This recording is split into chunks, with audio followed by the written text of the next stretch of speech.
ಸಾರ್ವಜನಿಕರ ಕುಂದುಕೊರತೆಗಳು ಸಾರ್ವಜನಿಕರಿಗೆ ಅಹವಾಲುಗಳನ್ನು ಸ್ವೀಕರಿಸಿದಂತ ಲಕ್ಷ್ಮೀಕಾಂತ್ ತೊಲಗಲಿ ದೇವನಹಳ್ಳಿ ಬಿಟ್ಟು ಹೋಗಬೇಕು. ಕರ್ನಾಟಕ ರಾಜ್ಯ ಅನುಮತಿ ಪಡೆದ ವಿದ್ಯುತ್ ಗುತ್ತಿಗೆದಾರ ಸಂಘ ದೇವನಹಳ್ಳಿ ವತಿಯಿಂದ ನಾವು ಏನು ಹೇಳಕ್ ಇಷ್ಟಪಡ್ತಾ ಇದೀವಿ ಅಂದ್ರೆ OCCC ಎನ್ನುವ ಒಂದು ಪ್ರಮಾಣಭೂತವಾಗಿ ಪರಿಗಣಿಸ್ತಾ ಇದೆ ಸಾರ್ವಜನಿಕರಿಗೆ. ಈ ನಿಟ್ಟಿನಲ್ಲಿ ಇದನ್ನೇ ಪ್ಲಸ್ ಮಾಡಿಕೊಂಡು ಸಾರ್ವಜನಿಕರಿಗೆ ವಿದ್ಯುತ್ ಸಂಪರ್ಕ ಕೊಡೋದ್ರಲ್ಲಿ ತುಂಬಾನೇ ಅಲಿಸ್ತಾ ಇದ್ದಾರೆ ಸರ್ಕಾರಿ ಅಧಿಕಾರಿಗಳಾದ ನಮ್ಮ ದೇವನಹಳ್ಳಿ AW ಲಕ್ಷ್ಮೀಕಾಂತ್ ಅವರು. ಏನಂದ್ರೆ ಈಗ ಸರ್ಕಾರದ ಒಂದು ಯೋಜನೆಗಳಲ್ಲಿ 500 ಸ್ಕ್ವೇರ್ ಫೀಟ್ ಒಳಗಡೆ ಇರೋಂಥ ಚಿಕ್ಕ ಚಿಕ್ಕ ಕಟ್ಟಡಗಳಿಗೆಲ್ಲ ವಿದ್ಯುತ್ ಸಂಪರ್ಕ ಕೊಡ್ರಿ OCCC ಇಲ್ಲದೆ ಅಂತ ಹೇಳಿದ್ದಾರೆ. ಅದನ್ನು ಸಹ ಇವರು ಪಾಲನೆ ಮಾಡ್ತಾ ಇಲ್ಲ. ಸರ್ಕಾರದ ಒಂದು ನಿಟ್ಟಿನಲ್ಲಿ ರೆವಿನ್ಯೂ ಡಿಪಾರ್ಟ್ಮೆಂಟ್ ಮಾಡ್ತಾ ಇರೋ ತಪ್ಪಿಗೆ ಬೆಸ್ಕಾಂ ಅಲ್ಲಿ ಬಿಲ್ಡಿಂಗ್ ಎಲ್ಲ ಕಟ್ಟಿ ವಿದ್ಯುತ್ ಸಂಪರ್ಕಕ್ಕೆ ಅರ್ಜಿ ಹಾಕಿದ್ದಾರೆ, ಕಾರ್ಯಾದೇಶ ಆಗಿದೆ, ಇಂಟಿಮೇಷನ್ ಆಗಿದೆ, ಮತ್ತೆ ರಿಜಿಸ್ಟ್ರೇಷನ್ ಆಗಿದೆ. ಇಂಥ ಕಡತಗಳನ್ನ ಮೊದಲು ಕ್ಲಿಯರ್ ಮಾಡ್ರಿ ಅಂದ್ರೆ AW ಅವರಿಗೆ ಸರ್ಕಾರದ ಆದೇಶ ಮತ್ತೆ ಸುಪ್ರೀಂ ಕೋರ್ಟ್ ಆರ್ಡರ್ನೇ ಹೇಳ್ತಾ ಇದ್ದಾರೆ. ಈ ಹಿಂದೆ ಸುಪ್ರೀಂ ಕೋರ್ಟ್ ಆದೇಶ ಇದೆ ಒಪ್ಪೋಣ, ಆದ್ರೆ ಸರ್ಕಾರಿ ಅಧಿಕಾರಿಗಳು ರೆವಿನ್ಯೂ ಡಿಪಾರ್ಟ್ಮೆಂಟ್ ತಪ್ಪು ಮಾಡಿ ಬೆಸ್ಕಾಂಗೆ ಕರೆಂಟ್ ಕೊಡಬೇಡ ಅನ್ನೋದಕ್ಕೆ ಯಾವ ರೂಲ್ಸ್ ಇಲ್ಲ. ಆದ್ರೆ KLC ಅಲ್ಲಿ ಯಾರೇ ಆದ್ರೂ ಒಬ್ಬ ವಾಸಕ್ಕೆ ಇರುವಂತ ಯೋಗ್ಯತೆ ಇರೋ ಮನೆಗಳಿಗೆ ವಿದ್ಯುತ್ ಸಂಪರ್ಕ ಕೊಡಿ ಅಂತ ಆದೇಶವಿದ್ರು ಹಳೆಯವನ್ನ ಕ್ಲಿಯರ್ ಮಾಡ್ಲಿ ಫಸ್ಟ್, ಆಮೇಲೆ ಸುಪ್ರೀಂ ಕೋರ್ಟ್ ಆದೇಶ ಮತ್ತೆ ಅದು ಪಾಲನೆ ಮಾಡಬೇಕಾದ ದಿನಾಂಕಗಳ ಮುಂದೆ ಯಾವ್ದಾದ್ರು ಪಾಲನೆ ಮಾಡೋದಕ್ಕೆ ನಾವೆಲ್ಲ ಒಪ್ತೀವಿ. ಆದ್ರೆ ಈ ರೀತಿ ದುರಾಡಳಿತ ನಡೆಸ್ತಾರಂತ ಅಧಿಕಾರಿಗಳ ಮೇಲೆ ಸೂಕ್ತ ಸರ್ಕಾರನೂ ಕ್ರಮ ತಗೊಂತ ಇಲ್ಲ.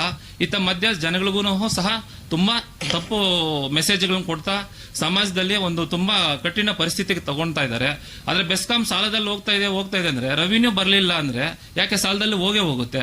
ಸರ್ಕಾರ ಮತ್ತೆ ರೆವಿನ್ಯೂ ಬರುವಂತ ಯೋಜನೆಗಳನ್ನ ಕೈ ಬಿಟ್ಟು ಈಗ ಮೊನ್ನೆ ಸ್ಟೇಟ್ಮೆಂಟ್ ಒಂದು ಮಾಡಿ ಸೋಲಾರ್ OCCC ಬೇಕಂತೆ. ನ್ಯಾಚುರಲಿ ಬರುವಂತ ನೀರು, ಗಾಳಿ, ವಿದ್ಯುತ್ ಇವು ಕೆಲವು ನ್ಯಾಚುರಲ್ಗೂ ಸಹ OC ಕೇಳಿದ್ರೆ ಯಾವ ರೀತಿ? ಸೋಲಾರ್ ಇದು ಬಿಸಿಲಿನಿಂದ ಬರೋದು ನ್ಯಾಚುರಲಿ, ಇದಕ್ಕೂ OC ತಂದ್ರೆ ಮನುಷ್ಯರು ಯಾವ ರೀತಿ ಬದುಕಬೇಕು?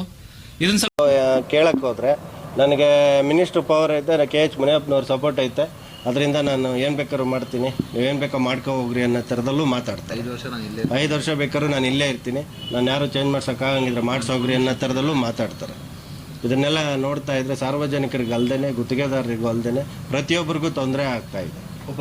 ಅಲ್ಲ, ಜನರಿಗೂ ತೊಂದರೆ ಆಗಿದೆ. ಸಣ್ಣ ಪುಟ್ಟ ಕೆಲವೆಲ್ಲನೂ ಬೇರೆ ಒಂದು ಕುರಿ ಶೆಡ್ ಕಟ್ಟಿರ್ತಾರೆ, ಅದಕ್ಕೆ OC ಬೇಕಿಲ್ಲ, OC ಇಲ್ದೇನೆ ಅದಕ್ಕೆ ಕರೆಂಟೇ ಕೊಡ್ತಾ ಇಲ್ಲ. ಕುಡಿಯೋ ನೀರಿಗೂ ಅಷ್ಟೇನೆ ಈ ಥರ ಮಾಡ್ತಾ ಇರೋದ್ರಿಂದ ನಮ್ಗೆ ಈ ಅಧಿಕಾರಿಯಿಂದ ಜಾಸ್ತಿ ತೊಂದರೆ ಆಗಿದೆ. ಬೇಟೆಗೆ ಯಾವತ್ತೂ ಇಟ್ಟಿಲ್ಲ, ಬೇಟೆಗೆ ಇಡ್ತಾ ಇಲ್ಲ. ನಮ್ಮನ್ನು ಕೇಳಬೇಕಾದ್ರೆ ನಾವೇನಾದ್ರು ಇಟ್ಕೊಡ್ತೀರಿ ಅನ್ನೋದಕ್ಕೋಸ್ಕರ ನಮ್ಮನ್ನು ಯಾರನ್ನೂ ಏನು ಕೇಳಲ್ಲ. ಅವ್ರ ಫೇವರ್ ಆಗಿರೋರನ್ನ ಕರೀತಾರಲ್ಲ, ಅವ್ರ ಹತ್ರ ಎಲ್ಲ ಒಪ್ಪಂದ ಮಾಡ್ಕೊಂತಾರೆ, ಅವರಿಂದ ಎಲ್ಲ ಪಡೀತಾರೆ. ಸೊ ಒಟ್ಟಾರೆ ನಿಮ್ಮನ್ನ ಚೇಂಜ್ ಮಾಡಿಕೊಡು. ಸಹಾಯಕ ಅಭಿಯಂತರರು ದೇವನಹಳ್ಳಿ ತಾಲೂಕಲ್ಲಿರೋರನ್ನ ಚೇಂಜ್ ಮಾಡಿ ನಮಗೆ ಬೇರೆ ಸಹಾಯಕ ಅಭಿಯಂತರನ್ನ ತಂದು ಕೊಟ್ಟರೆ ನಾವು ಮುಂದುವರಿತೀವಿ. ಮೊನ್ನೆ ಯಾರೋ ಬಂದ ಮಾಹಿತಿ ಪ್ರಕಾರ ಕೇಳಿದ್ದಕ್ಕೆ ಇನ್ನೂ 2 ವರ್ಷ ಮುಂದಕ್ಕೆ ಹಾಕ್ಸ್ಕೊಂಬಂದಿದ್ದೀನಿ, ನನ್ನಿಂದ ಪವರ್ ಐತೆ, ನಾನು ಮಾಡಿಸ್ಕೊಂಬರ್ತೀನಿ, ನಾನು ಮಾಡ್ತೀನಿ ಅಂತ ಹೇಳಿದ್ರು. ಯಾರನ್ನೋ ಕೇಳಿದ್ರೆ ನಮ್ಗಿದಾರ ರೀ, ನಾನು ಯಾರನ್ನ ಬೇಕಾದ್ರೆ ಚೇಂಜ್ ಮಾಡಿಸ್ಕೊಡ್ತೀನಿ ರೀ ಅಂತ ಮಾತಾಡ್ತಾರೆ. ಹಿಂಗಿರೋದನ್ನ ನಾವು ಅವ್ರನ್ನ ಏನೂ ಮಾಡೋಕ್ಕಾಗ್ತಾ ಇಲ್ಲ.